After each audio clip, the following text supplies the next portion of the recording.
क्या आपने कभी एक ऐसी कार देखी है जिसे सड़क पर चलाने के लिए नहीं बल्कि लोगों की जान बचाने के लिए हवा में टांग दिया गया हो।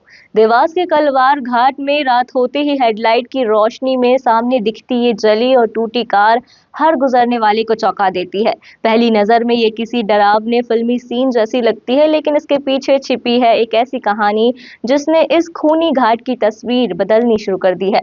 आखिर क्यों टांगी गई ये कार, देखिए। देवास से कन्नौज को जोड़ने वाले कलवार घाट को स्थानीय लोग लंबे समय से बेहद खतरनाक रास्तों में गिनते हैं। घुमावदार मोड़, गहरी खाइयां और तेज रफ्तार यहां कई लोगों की जिंदगी छीन चुकी है। सरकारी रिकॉर्ड में इस घाट पर 14 लोगों की मौत और करीब 50 लोगों के अपाहिज होने का आंकड़ा दर्ज है, जबकि स्थानीय लोगों का दावा है कि इस रास्ते ने इससे कई ज्यादा परिवारों को उजाड़ा है। इसी खतरे को कम करने के लिए कन्नौज पुलिस ने अलग ही तरीका अपनाया। जिस कार का एक भीषण हादसे में मलबा बन गया था, उसी कार को घाट के सबसे खतरनाक मोड़ पर चेतावनी के तौर पर हवा में टांग दिया। रात के अंधेरे में जैसे ही वाहन चालकों की हेडलाइन उस कार पर पड़ती है, लोग अनायास ही रफ्तार कम कर देते हैं। इस पहल के साथ घाट पर हाईटेक कैमरे भी लगाए गए ताकि तेज रफ्तार वाहनों पर नजर रखी जा सके। पुलिस का कहना है कि इस व्यवस्था के बाद यहां सड़क हादसों में करीब 50% की कमी आई है।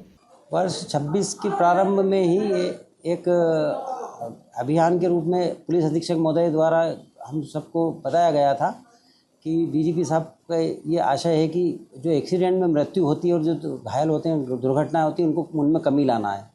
तो जनवरी से ही हमने प्लानिंग की थी कि कहाँ पर एक्सीडेंट ज़्यादा होते हैं, उन स्थान को चिन्हित किया गया था।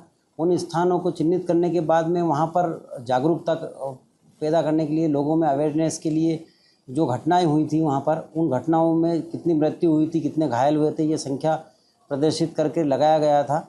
साथ ही कुछ एक्सीडेंट हुए थे, जो डेमो कार वगैरह थी, वो भी वहाँ पर लगाई थी। ऐसे 2 स्थान प्रमुख थे हमारे यहाँ पर जो होते थे, कलवार घाट और एक सिया घाट। दोनों जगह पर हमने ये प्रैक्टिकल किए, जिसमें कलवार घाट पर ज़्यादा एक्सीडेंट होते थे। तो इसका ये परिणाम हुआ कि अभी 6 महीने के अंदर में जब विगत 24, 25, 26 की हम कंपेयर करते हैं तो 65 से 70 एक्सीडेंट हुए थे विगत वर्षों में, और इस वर्ष 32 एक्सीडेंट हुए हैं सिर्फ। मतलब 50% एक्सीडेंट में कमी आई है। इसी प्रकार जो दुर्घटनाओं में मृत्यु होती है, तो मृत्यु भी की संख्या पिछली बार जो 2 सालों में 15 से 20 के करीब थी, जो अभी सिर्फ मात्र 6 है। और 6 भी अधिकांश बड़े एक्सीडेंट में नहीं है, ये भी मोटरसाइकिल से गिरने से, टकराने से ऐसी मृत्यु है। तो बड़े दुर्घटनाओं में कमी हुई है, मृत्यु में कमी हुई है, ये अवेयरनेस के कारण। कलवार घाट की हवा में टंगी ये कार अब सिर्फ एक दुर्घटनाग्रस्त वाहन नहीं बल्कि हर ड्राइवर के लिए चेतावनी बन चुकी है। पुलिस का दावा है कि इस अनोखे प्रयोग और निगरानी व्यवस्था ने हादसों को काफी हद तक कम कर दिया है। संदेश साफ है, मंजिल पर कुछ मिनट देर से पहुंचना बेहतर है, बजाय इसके कि रफ्तार जिंदगी छीन ले।